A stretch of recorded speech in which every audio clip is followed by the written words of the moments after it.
I started off as a fan of Dragon Ball Z first. Everyone loves it. Princess Peach or Toad.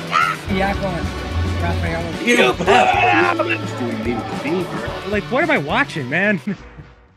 Ladies and gentlemen, we're here at GalaxyCon in Oklahoma City, and I'm with the one, the only, the spookiest, Jim Jacobus. How you doing, buddy? I'm doing great. I thought you were going to flub that I one. thought Nicely I was done. Nicely done. Hi, everybody. Hey, first off, thank you for being here this weekend. Thank you. You've done so much amazing stuff. If you guys don't know who this is the original Goosebumps. That's a hard word for Buddy to say, but illustrator, or the person that did all the covers for your classic books of the Goosebumps. That's correct. So how did you get into the Goosebumps books in general? Like, what got you, like, basically, I guess, the audition, I would say. Yeah, as an illustrator, you don't actually audition. Right. So all the illustrators who did books for Scholastic, you're subcontracted. So you come in, you bring in your portfolio, you show them work you could do, and then when they see a book that lines up with the kind of art that you showed them, they give you a call back and say, hey, we got a project for you, come on in. Now, when Goosebumps came along, I had never done any horror before. Okay. And they thought I would be a good fit for it. I'm going, I don't do horror. Yeah, it's like, where in my portfolio do I yell? Did I show you that? Yeah, right. And but they saw something in the artwork that they thought would really work well. Right. So was this a passion since since a kid? Have you always drawn all your life? Is this something that you knew as a kid? You're like, I'm going to do this for the rest of my life? No. So I grew up in a time where my dad could draw. Yeah. And so drawing was something that was done in the house regularly. Right. Just for fun. But it was just for fun. Right. Mostly to go, oh, you're telling a story. So my dad would go, oh, I'm going to build a deck on the back of the house. Right. And he'd take the napkin, flip it over and go, and it'll look like this. Yeah. So it was a form of communication. Nothing more than that. My friend who lived next door, he liked to draw as well. So along with riding your bike, swimming, playing football, every once in a while, we just hop down on the floor and break out the stuff and draw. It wasn't until I was a senior in high school where I needed to pick up some extra classes. They said, hey, there's a vocational school down the street that's doing commercial art. We don't even know what commercial art is. And I was like, art and extra classes? I'm in. So went there, and then I saw art as a business. And that changed everything. Wow. Yeah. So I was a late comer. I was 18, yeah. Wow. So out of all the Goosebumps covers you've done, and you've done a million of them basically, what has been either your favorite or the funnest that you've drawn? So these are all RL's ideas, and yes. My job is to bring those ideas to life. I like the ones where when he said, okay, this is the next idea, I kind of got stumped. Okay. So if he tells me, hey, we're going to do The Scarecrow Walks at Midnight. Right. Everybody just now got an image in their head of a scarecrow. It's dark in a cornfield. We've all seen it before. Wizard of Oz. Right, exactly. But then when he tells me something like egg monsters from Mars, now I'm going, Would that be this one right here? Exactly. What is an egg monster from Mars? So the ones where I had to go, or the blob that ate everyone. Right. All right, I got to think about that. It came from beneath the sink. It's a killer sponge. Okay, so those were the ones that were a real, those were a thrill. Right. And so there's speaking of R.L. Stine, and I've kind of heard the story, so I want to hear your perspective on it. Can you tell us a little about this wonderful cover right here? Say Cheese and Die. Say Cheese and Die. So that was one of the earlier covers. And when I saw that the title of it, because R.L. was writing the book at the same time I was doing the cover. Right. So he would just tell me the title and a couple of sentences about the book. And when I saw that the title was Say Cheese and Die, I kind of laughed because, it's a half a joke in there. And I was like, oh, I get it. We're fooling around a little bit. So I not only can make them scary, but I can try to put a little humor in them as well. So the art director and I started to talk, and I was like, how about a family of skeletons barbecuing? We're conveying that something bad happened, but it's still kind of fun. Right. So she was into it, and I presented 3 different ideas, and they picked that one, and we finished it up. So the way it would work is RL never got to see any of the sketches. Right. He never got to talk about what he wanted on the cover. We would just show it to him, right. and it would always happen pretty close to when he was finishing the book. Yeah. So for 20 years, I thought this was one of the best covers I ever did, and that I thought he loved it. And so him and I are, we're at a convention, and he tells the story, and he goes, yeah, Tim presents me with this artwork, and it's beautiful, but there's no family of skeletons barbecuing in my story. And he goes, it's not in the story. And then the editor said to him, well, it's going to take Tim a whole lot longer to repaint that painting than it is for you to figure out where it goes in the book.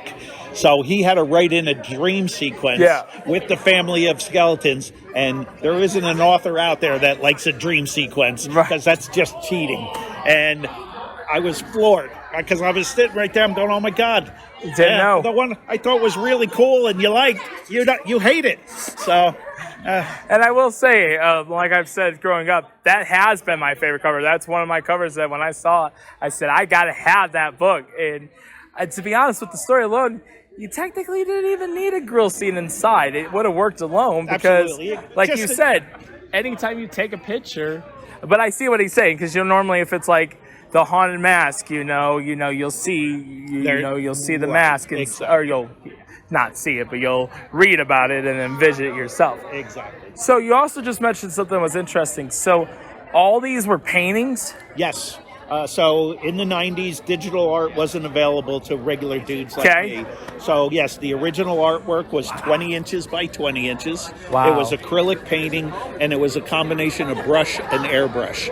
Airbrush is what gives it that real polished look. Yeah. So when I was a teenager, I started out painting motorcycle tanks and cars, and you have to use airbrush on that stuff, because it's got to be glass smooth.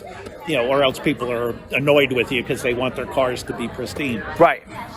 So I learned how to use the airbrush and kind of learned to really appreciate it, and started to use it in my paintings when I was in art school. And then when I got out of art school, I'm going, yeah, this is gives me some extra juice. Right. So,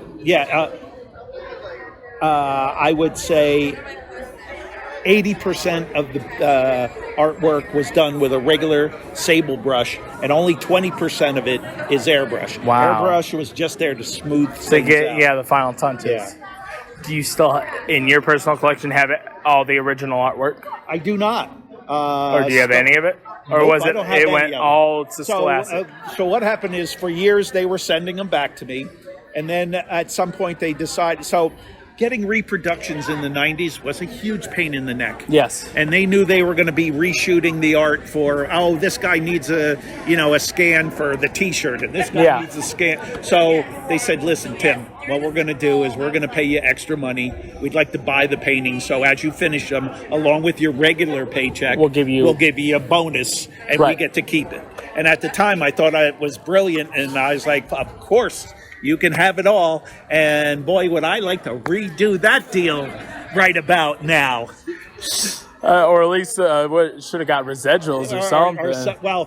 Or you probably get something. The part I don't like the most is, the second thing I don't like the most is that most of the paintings aren't hanging up. They're in a closet somewhere, and nobody gets to see them. They're not on display. They're not on display. There are a few on display in the lobby, but there's 100 of them. Yeah. And it would be really great for people to see the original paintings. Heck, I haven't seen them since the day I finished them 30 years ago. Wow. I would like to see them again. Right. Just to visit the family. Exactly.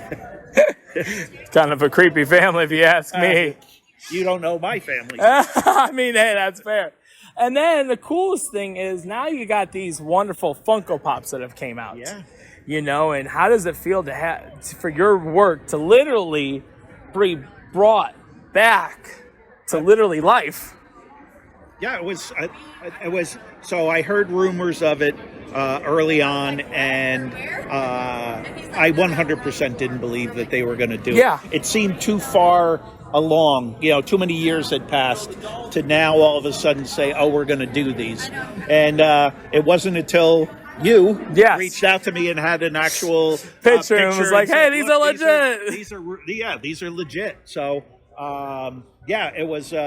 It's very cool. It's just another thing that that really surprises me about the series, and they're cool. Because they never. I know they've done board games, and I know they've done other stuff. They've never really done any like action figures or stuff of that. That was the first, right? Kind of, yeah. And to become a Funko Pop, and it's perfect with you going to conventions all the time. These are literally. People are going to bring them to you and say, "Hey, I want it." And then, like for example, this one, we talked about the original series. She's now going to start doing conventions. So now the original girl that played, so now she's got a Funko to sign. So it's cool to see like these come to life. Another thing I do want to talk to you about is you finally got to do some Magic the Gathering cards. Yeah. Last year, I got a chance to work on. They had a new. Series that came out called Duskmorn, which is a horror-based series. They reached out, and obviously I know a little about doing horror. And you do? Yeah, I've learned. I wonder if Scholastic just send over your portfolio. But they gave me an opportunity to do some cards, and what was cool is, along with first they had to teach me what the cards were, right? And then after we got through that, they said, "Yeah, and do your own thing. We're not here to tell you. We know how you do your thing, and we want them to just, look like the old school."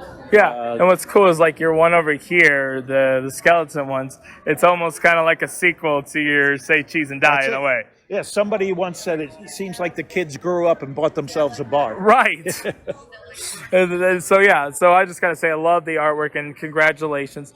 Do you got anything new on the horizon or anything? There's always something on the board. A lot of stuff I can't talk about. Yep, NDAs. It's always the client. They get to show everybody first. Yes. And I can't be the big mouth. So. Out of all the covers you've done, which one would you say was the hardest? Was there any that were just challenging? Yeah, well, like the story that I tell regularly is the Night in Terror Tower. Yeah. It takes me about 30 hours to do a painting. Usually I have all week long to take care of it. So that's it's not hard to put in 30 hours in a week. When it was time to do a Night in Terror Tower, I had booked too many jobs that month. Wow. And I had to do it in one sitting. Oh, no. So, yeah, it was around the clock. I didn't know there was 30 hours and 24 hours. It was, shut up. And, so I had to go around the clock and then finish it the next morning, then hop in the car and drive to Manhattan and deliver it. So, the exhibition hall will be closing in 5 minutes. Please make your way to Hall A, located behind the airport. Hall A will remain open until 2 a.m. and it features our video game, tabletop. I love this part about the interviews. We're just trying to do an interview right here, that's all. No. So, okay, yes. Where were we? We were about how you had to drive to Manhattan. Yeah. So finished it up the next morning, drove it into Manhattan, and delivered it on time. So there were parts in there where I would have liked to have spent a little more time, cleaning up a few things, but no one's ever pointed out, hey, that one looks shittier than the other one. So we did well, and staying up one time overnight isn't the end of the world. It's when you do it too many times. You get bad. Oh, okay. Well, and last, what is your favorite color? Boy, I don't really have one, and it depends on what you're talking about. Like, if it's, to paint your house, it's not the same color that I'd like to wear as a shirt. So I don't have a favorite color. I'm very fond of buddy green. Okay, there we go. We like that. We'll stick with that. And last but not least, where can these beautiful people find you on social media? Yes. Best place to follow me is on Instagram, and that's just Tim Jacobus, Jacobus. Also, if you're interested in buying Goosebumps prints, know that when you buy a print through my website, $10 of every sale goes to buying food for the local food bank. So along with getting yourself some cool art, you also do something good for some people who could need a little extra help. And that's at jacobusstudios.com. Awesome. And like I like to say when spelling your last name, Jacob us. That's it. And on that note, ladies and gentlemen, thank you again. We had Tim Jacobus. Take care. Bye.